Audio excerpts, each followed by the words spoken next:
सोने की चिड़िया, यहाँ भारत सोने की चिड़िया थी, मुझे सोने की चिड़िया पसंद नहीं है। सोने की चिड़िया पसंद नहीं है।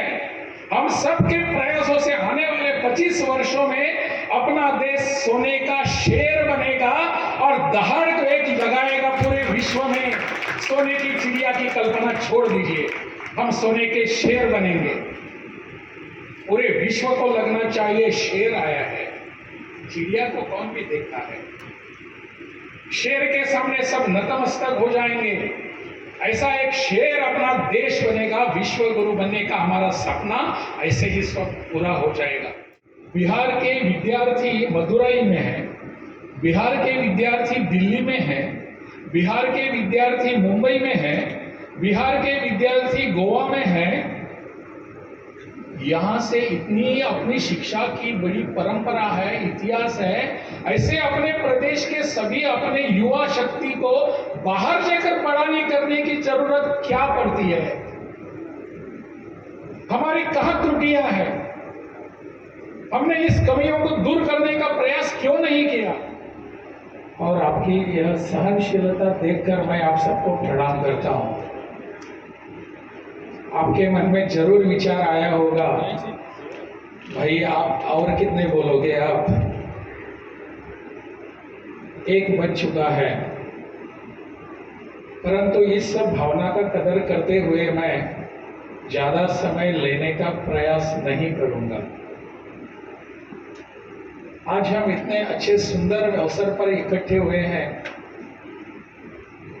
सुंदरी देवी सरस्वती विद्या मंदिर के बाल वाटिका का विमोचन, उद्घाटन और इसके जनक डॉक्टर राम स्वरूप महतो की प्रतिमा का अनावरण, ऐसे एक बहुत ही मणिकांचन योग के रूप में हम सब यहाँ इकट्ठे आए हैं। और ऐसे विषय पर जब यहाँ आप सबने महानुभावों का भाषण सुना, इसके पश्चात मेरा कुछ सुनना चाहिए, ऐसे आपके मन में भावना निश्चित नहीं रहेगी, इसका मुझे पूरा विश्वास है। परंतु कार्यक्रम जो होता है तो कार्यक्रम की सभ्यता एक होती है।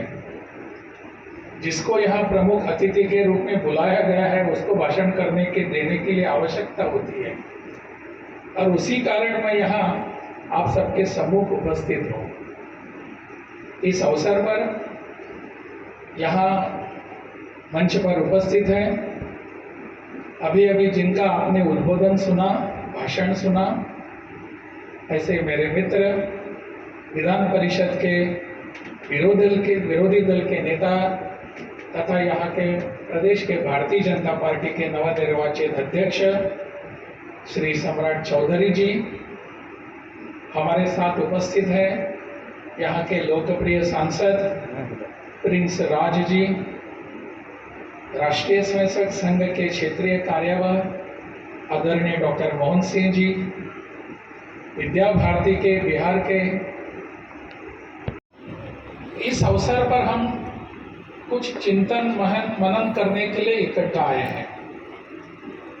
अन्यथा सब हम हमारे भाषण सुनकर जाएंगे और भाषण सुनने के बाद अपने अपने घर में जाकर अपने कामों में फिर से जुट जाएंगे। परंतु ऐसे जो कार्यक्रम होते हैं वो इस कार्यक्रमों से कुछ सीखने की आवश्यकता होती है। यहाँ जो सभी भाषण हुए उन सभी भाषणों से हमने कुछ न कुछ सीखा। मेरा ऐसा मानना नहीं है कि मैं आपको कुछ मार्गदर्शन करूंगा, मैं आपको कुछ यहाँ आकर कुछ मनन चिंतन करने के लिए संदेश दूंगा, बिल्कुल ऐसा नहीं है। परंतु इन सब से मैं भी कुछ सीख कर जाने वाला हूँ। मेरे मित्र दिलीप विदकेकर से मैं अपेक्षा कर रहा था कि वो बहुत देर तक भाषण करे, बहुत देर तक वो कुछ हमको बौद्धिक सुनाए, क्योंकि बचपन से मैं दिलीप का भाषण सुनता आया हूँ। वो और मैं, हम दोनों गोवा के हैं और गोवा में राष्ट्रीय स्वयंसेवक संघ का काम साथ में करते थे। लगभग एक ही साथ हम दोनों प्रचारक निकले। और ऐसे दिलीप का जो अध्ययन था, माफ करना मैं उसे दिलीप कहता हूँ, दिलीप जी कहना चाहिए था, परंतु दिलीप का किसी भी विषय के बुनियाद में जाकर उसका अध्ययन करना और वो लोगों को जिस भाषा में समझ में आता है उसको उस भाषा में प्रस्तुत करना, ये दिलीप की खासियत है। और दिलीप के ये सब भाषणों को सुनने के लिए मैं यहाँ आया था। खैर उसके एक निजी रूप में मिलने, बिहार के लोग हैं, वहाँ हैं, विद्यार्थी हैं, वो मुझे मिले। सम्राट जी कह रहे थे कि वो मुंबई में गए थे, वहाँ बिहार के लोगों से मिले और उसी दिन जिस दिन अपना बिहार दिवस होता है, उस बिहार दिवस के उपलक्ष्य में वहाँ के विद्यार्थियों का मुझे फोन आया था कि आप यहाँ हमको कुछ शुभ संदेश दे दीजिए। बिहार के विद्यार्थी मदुरई में है, बिहार के विद्यार्थी दिल्ली में है, बिहार के विद्यार्थी मुंबई में है, बिहार के विद्यार्थी गोवा में है। यहाँ से इतनी अपनी शिक्षा की बड़ी परंपरा है, इतिहास है। ऐसे अपने प्रदेश के सभी अपने युवा शक्ति को बाहर जाकर पढ़ाने करने की जरूरत क्या पड़ती है? हमारी कहाँ त्रुटियां हैं? हमने इस कमियों को दूर करने का प्रयास क्यों नहीं किया? वैसे तो हम बहुत बार सुनते हैं, आज की इस मंच पर भी उसका उल्लेख हुआ कि 1947 में हमारे देश को स्वतंत्रता मिली और पूरा विश्व हमारे यहां देख रहा था कि इस देश की कुछ विशेषता है, इस संस्कृति की, यहाँ के आध्यात्मिक की एक विशेषता है और पूरा विश्व देख रहा था कि यहां से हमको कुछ सीखने को मिलेगा। परंतु माफ कीजिए मुझे, अपने उस समय के राजनीतिक नेतृत्व ने इसके तहत कुछ किया नहीं जो करने की आवश्यकता थी। हमारी शिक्षा में कुछ सुधार लाने की आवश्यकता थी। हम बार बार मैकॉले को दोष देते हैं, कितनी वर्ष हमसे दोष देते रहेंगे? मैकॉले ने ऐसा किया, मैकॉले ने ये वहां गलत बातें की, ठीक है की होंगी उसने अपने विचार के अनुसार, लेकिन अब जब हम स्वतंत्र हुए हैं, हम अपने अनुसार यहाँ की शिक्षा की नीति करने के लिए सक्षम थे। क्यों नहीं किया हमने? कहां गलतियां की हमने?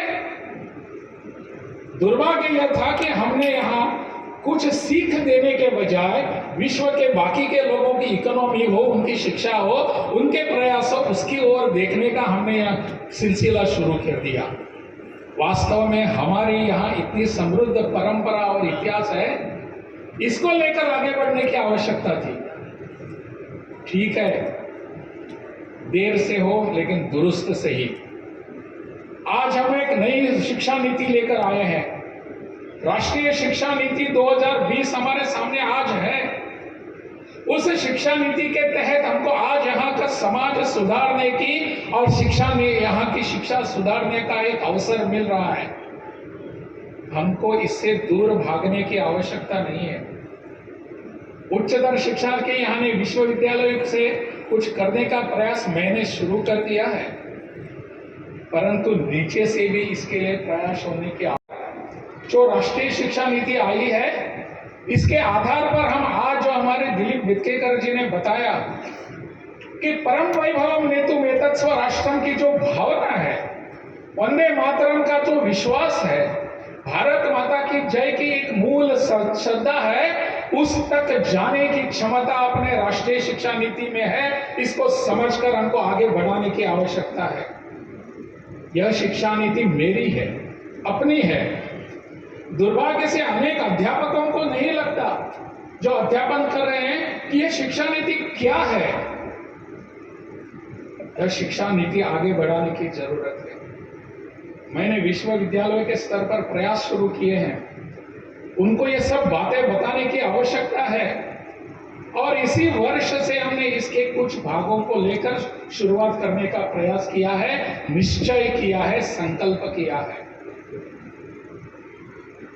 वास्तव में ये जो नई शिक्षा नीति आई है हमारे सामने, नई वैसे नहीं है, हजारों वर्ष, लाखों वर्ष पूर्व अपने अपने यहाँ के ऋषियों ने, मनीषियों ने जो हमको शिक्षा दी, जो हमारे सामने उदाहरण प्रस्तुत किए, उसी को लेकर ये बनी हुई सब शिक्षा नीति है। फर्क इतना ही है कि हमारे यहाँ जब ब्रिटिशर्स थे, उन्होंने हमको जो शिक्षा नीति दी थी, उससे ये हटकर है, उस नीति से यह थोड़ी सी अलग है। और यह नीति हमको इस जमीन से जुड़ने के लिए बाध्य करती है, सिखाती है। इस जमीन से हमारा नाता फिर एक बार जुड़ा जाए और यहां से फिर एक बार हम उभर कर आए और पूरे विश्व का हम नेतृत्व करने के लिए सक्षम हो जाए, यह इस नीति का उद्देश्य है।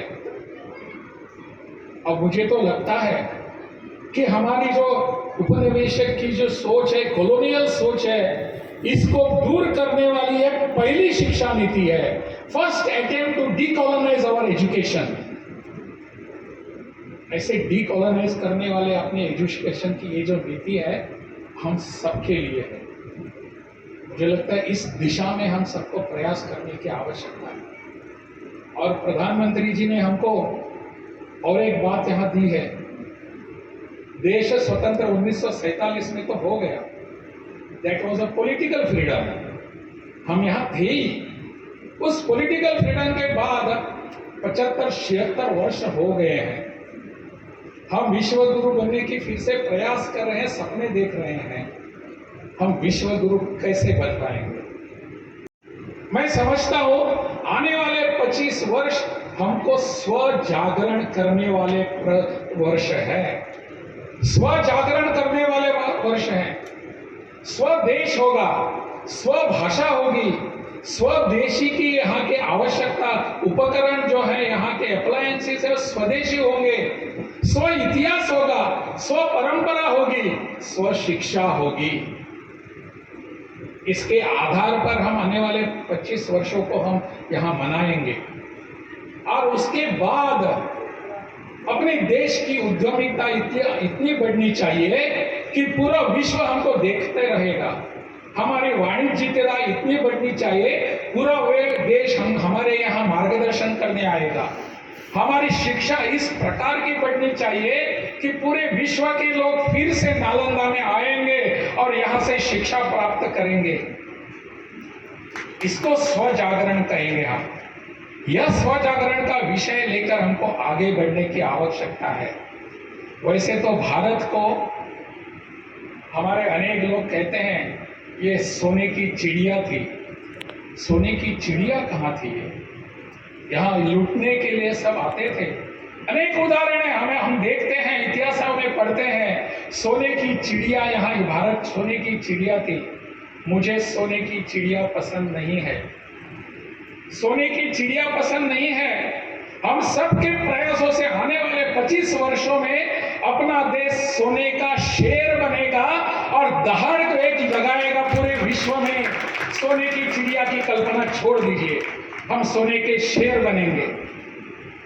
पूरे विश्व को लगना चाहिए शेर आया है। चिड़िया को कौन भी देखता है? शेर के सामने सब नतमस्तक हो जाएंगे। ऐसा एक शेर अपना देश बनेगा, विश्व गुरु बनने का हमारा सपना ऐसे ही सब पूरा हो जाएगा।